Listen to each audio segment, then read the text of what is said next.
నమస్తే అండి అందరికీ. ఈరోజు ఎంతో రుచికరమైన టమోటా నిల్వ పచ్చడి ఎలా పెట్టాలో చూపిస్తాను. చూడండి, ఇది చాలా రుచిగా ఉంటుంది. అన్నంలోకి ఇంకా రుచిగా ఉంటుంది. దీనికోసం నేను ఇక్కడ ఒక 650 గ్రాములు టమోటాలు తీసుకున్నానండి. వీటిని బాగా ముందుగానే శుభ్రంగా కడిగి ఒక పొడిగుడ్డు తుడిచి పక్కన పెట్టుకోవాలి. తర్వాత దీనికి ఒక 50 గ్రాములకి తక్కువగా 440 గ్రాముల దాకా చింతపండు తీసుకున్నాను. దీనికి ఇట్లా ఉండేటువంటి పీసులు ఇవన్నీ కూడాను ఒలిచి పెట్టేసుకోవాలి. చింతపండులో ఏంటంటే మనం ఇక్కడ ఊరగాయ కాబట్టి ఈ పీసులు ఇవన్నీ కూడాను ఇట్లా తీసేసుకోవాలన్నమాట. సైడ్ ఉంటాయి కదా, మనం కొనుక్కునే వాటిలో ఏమి గింజలు ఉండట్లేదు, పక్కన పెట్టేసుకోవాలి. తర్వాత కారము, ఉప్పు, నూనె ఒక్కొక్క చిన్న టీ గ్లాస్ తీసుకుంటే సరిపోతుంది. ఆవాలు, మెంతులు వీటిని ఏంటంటే మనం వేగిచ్చేసుకోవాలి. ఆవాలు మెంతుల్ని అందుకోసము స్టవ్ ఆన్ చేసుకొని బాండ్లు పెట్టుకొని ముందుగా ఆవాలు ఇవి కలిపైనా వేగించుకోవచ్చు. నేను ఇక్కడ విడివిడిగా వేగిస్తున్నాను. బాండ్లు వేడెక్కిందో లేదో చూసుకొని, తడి ఎక్కడా ఉండకూడదండి బాండిల్లో కానీ మనం వాడేటువంటి గరిటెల్లో కానీ. ఇది నిల్వ పచ్చడి కాబట్టి తడి లేకుండా చూసుకోవాలన్నమాట. ఇలా ఆవాలు వేసుకొని, ఇక్కడ నేను 3 స్పూన్లు ఆవాలు తీసుకున్నాను. 650 గ్రాములు కాబట్టి చక్కగా 3 స్పూన్లు ఆవాలు సరిపోతాయి అన్నమాట పౌడర్ చేసేసుకుంటే. వీటిని బాగా వేగించుకోవాలి. ఆ వేగేటప్పుడే స్మెల్ కరెక్ట్గా వచ్చేట్లుగా చూసుకొని వేగించుకోవాలంట. మాడిపోయేట్లుగా చేసుకోకూడదు. స్టవ్ సిమ్లో పెట్టుకొని వేగించుకోండి. సిమ్లో పెట్టుకొని వేగించుకుంటే బాగా వేగుతాయి అన్నమాట. ఇవి వేగిన తర్వాత ఈ విధంగా చూడండి, నేను వేగించేటప్పుడు కలర్ కూడా ఎలా చేంజ్ అవుతుందో. ఇప్పుడు ఒక ప్లేట్లో పక్కన పెట్టేసుకోవాలి. ప్లేట్లోకి తీసేసుకొని తర్వాత ఈ మెంతులు కూడా మనము ఆవాలు ఇక్కడ 3 స్పూన్లు తీసుకున్నాం కాబట్టి మెంతులు 1 స్పూనే తీసుకోవాలన్నమాట. మెంతుల క్వాంటిటీ తక్కువగానే తీసుకుంటాము. 1 స్పూన్ మెంతులు సరిపోతాయండి. ఇలా వీటిని కూడా ఇలా దోరగా వేగించుకోవాలి. ఇవి వేగేటప్పుడు మనకు కలర్ కూడా తెలుస్తుంది. కొంచెం ఇప్పుడు ఎల్లో కలర్లో ఉండేవి కాస్త కొంచెము రెడ్ కలర్గా మారిపోతుంది. చూడండి, వేగుతూ ఉండేసరికి త్వరగానే వేగుతాయి మెంతులు. ఆవాల కన్నా మెంతులే త్వరగా వేగుతాయి అన్నమాట. చూడండి, ఇలా చక్కగా వేగిచ్చేసుకోవాలి. ఈ మెంతులు, ఆవాలు పౌడరు మనకి స్మెల్కి, టేస్ట్కి, ఊరగాయ కోసరం. స్టవ్ ఆఫ్ చేసేసి వీటిని కూడా ఈ ఆవాల దానిలోనే తీసి పెట్టేసుకొని వీటిని కాసేపు చల్లారి పెట్టేసుకోవాలన్నమాట. అంటే వేడి మీద మిక్సీ పట్టించుకోకూడదు. ఈలోగా మనము ఇవి చల్లారే లోపల ఈ టమోటా ముక్కలు కూడా ఇలా కట్ చేసి పెట్టుకోవాలి. అక్కడ బొడ్డు దగ్గర కొంచెం అది తీసేసేసి మనం నీట్గా ముక్కలుగా కట్ చేసుకోవాలన్నమాట. ఇది ఒలిచి పెట్టుకోనున్న చింతపండు ఉంది కదండి, ఆ చింతపండుని ఏం చేయాలంటే ఈ గిన్నెలో అడుగు భాగాన్ని వేసుకున్నాం అనుకోండి. ఈ అడుగు భాగాన్ని వేసుకొని దీనిపైన మనము ఈ టమోటా ముక్కలు కట్ చేసినటువంటి టమోటా ముక్కల్ని వేసేసుకుంటే ఈ చింతపండు ఈలోగా నానుతుంది అనమాట.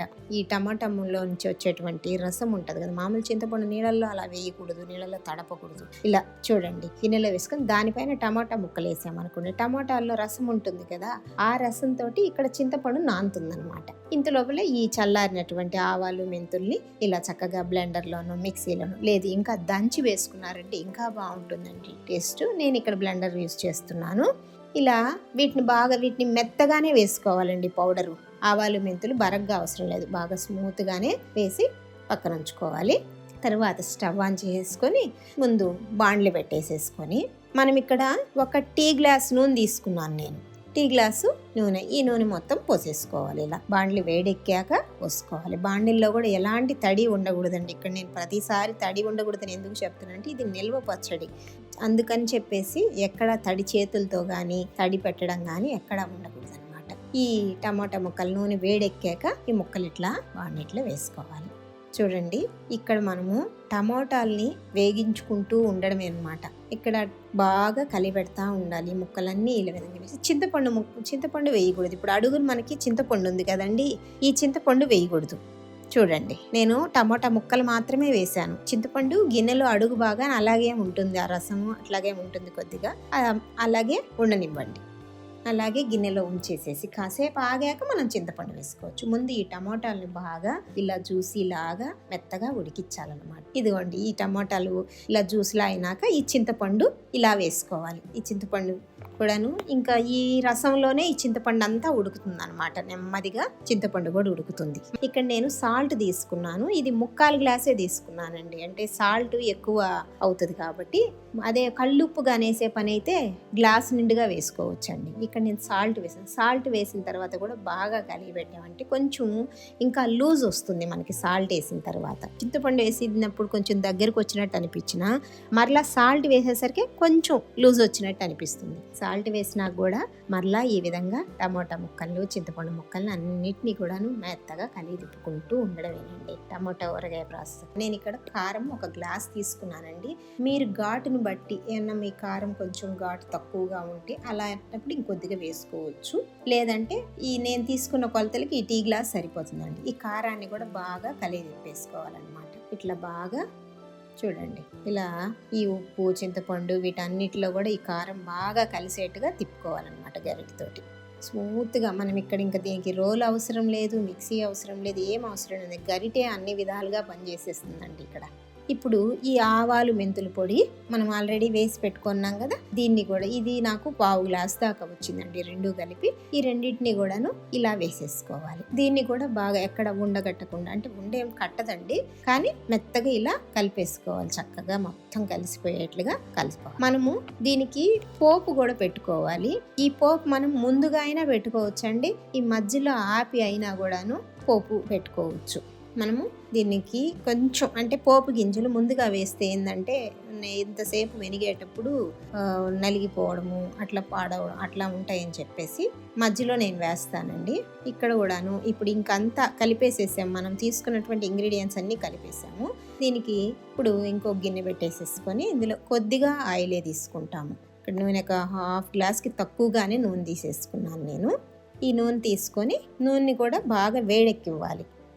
దీనికి ఎక్కువ ఇంగ్రీడియంట్స్ ఏం అవసరం లేదండి. ఒకటి ఆవాలు, మినపప్పు, ఎండుమిరపకాయలు, కొద్దిగా ఇంగువ వేసుకుంటాం బాగా మంచి ఫ్లేవర్ కోసం, కరివేపాకు. ఇప్పుడు నూనె వేడెక్కాక ఆవాలు గింజలు కొద్దిగానే వేసుకుంటామండి, అన్ని ఎక్కువే వేయాల్సిన అవసరం లేదు. ఆవాలు గింజలు వేసుకొని అవి వేడెక్కాక ఈ మినపప్పు కొద్దిగా ఇలా వేసేసుకొని మినప్పప్పుని కూడా బాగా వేగనివ్వాలండి. ఇక్కడ మినప్పప్పు కూడా కరెక్ట్గా రెడ్ కలర్లో వచ్చే విధంగా వేగనివ్వాలి. ఇప్పుడు చూడండి తెల్లగా ఉంది కదా, కొంచెం రెడ్ కలర్లో వచ్చేస్తుంది. ఇలా వేగించిన తరువాత మనము ఈ ఎండుమిరపకాయలు వేయాలి. ఎండుమిరపకాయలని కూడా బాగా వేగనివ్వాలండి. ఇవి వేగుతూ ఉన్నప్పుడు కొద్దిగా ఇంగువ వేసుకుంటాం. ఇంగువ అంత ఎక్కువేం అవసరం లేదు, కొద్దిగా ఒక చిటికెడు అట్లా వేసేసుకొని ఒక గుప్పెడు కరివేపాకు వేసుకోవాలి. ఈ కరివేపాకు కూడా వేగాక మనము స్టవ్ ఆఫ్ చేసేసుకోవాలి. దీన్ని ఆల్రెడీ మనం అన్నీ వేసి రెడీ చేసి పెట్టుకున్నటువంటి ఈ పచ్చడిలో పెట్టేసుకోవాలి. ఈ పచ్చడిలో చక్కగా ఈ ఆయిల్ వేసేసుకొని కలిపేసుకోవాలి. చూడండి ఈ ఆయిల్ ఇదంతా కూడాను దీనిలో మళ్ళా బాగా కలిగి పెట్టుకోవాలండి. ఇప్పుడు మనకి అసలైనటువంటి కలర్ఫుల్ టమోటా నిల్వ పచ్చడి రెడీ అవ్వబోతుందండి. ఈ పచ్చడి చేసుకునే ముందుగానే మనము వెల్లుల్లిపాయలు రెమ్మలు ఒలిచి పెట్టుకొని దాని మీద ఉండేటువంటి పొట్టు అంతా కూడా తీసి పెట్టుకోవాలండి. ఈ వెల్లుల్లి రెమ్మలు కూడా కొన్నిటిని ఏంటంటే కొన్ని ఇలా కచ్చా పచ్చాగా దంచేసేసుకొని ఈ పచ్చడిలోనే కలిపేసేసుకోవాలి. ఇలా పచ్చడిలో మనకి ఈ దంచి పెట్టుకున్నటువంటి వెల్లుల్లి కనుక వేసామంటే మంచి వాసన వస్తుంది, ఆ ఫ్లేవర్ బాగుంటుంది అనమాట. ఈ ఆవాలు మెంతుల పొడికి ఈ వెల్లుల్లి వాసన పడింది అనుకోండి కలిసేసరికి చాలా బాగుంటుంది అనమాట ఆ వాసన. ఈ విధంగా కలిగి పెట్టేసుకొని ఇది చల్లారినాక మనం ఏదన్నా సీసాలో తీసి పెట్టుకోవాలి. చల్లారకుండా తీయకూడదు, స్టవ్ ఆఫ్ చేసేసుకొని పెట్టేసుకోవడమే. ఈ కొంచెం చల్లారిన తర్వాత మిగిలిపోయినటువంటి వెల్లుల్లి ఉన్నాయి కదా మన దగ్గర ఒలిచి పెట్టుకున్నటువంటి వెల్లుల్లి, అవి కూడాను వేసి కలుపుకోవాలన్నమాట. ఈ వెల్లుల్లి మనము ఎక్కువగా ఇష్టపడి తినేవాళ్ళు కొంచెం ఎక్కువ క్వాంటిటీలో వేసుకున్నా కూడా హెల్త్కి కూడా చాలా మంచిది. వెల్లుల్లిపాయ, చిన్నుల్లిపాయ అంటారు కొంతమంది. ఈ వెల్లుల్లి హెల్త్ బెనిఫిట్స్ కూడా ఉంటాయి అన్నమాట. ఊరే కొద్దీ ఇంకా రుచి వస్తూ ఉంటుంది. ఇది చేసిన వెమ్మటే తినేయచ్చు మనం. కాదంటే మనం ఒక జాగ్రత్త తీసుకోవాలి. ఎలాంటి తడి చేతులు పెట్టకూడదు. తీసుకునేటప్పుడు కూడా తడి చేతులు అవి తగలకుండా జాగ్రత్తగా ఉన్నారంటే మనకి సంవత్సరం అయినా కూడాను టమాటా నిల్వ పచ్చడి అలాగే ఉంటుంది, అదే టేస్ట్తో ఉంటుందండి. మీరు ఒకసారి చేసి టేస్ట్ చూసుకొని నాకు ఎలా కుదిరిందో కామెంట్ చేయండి.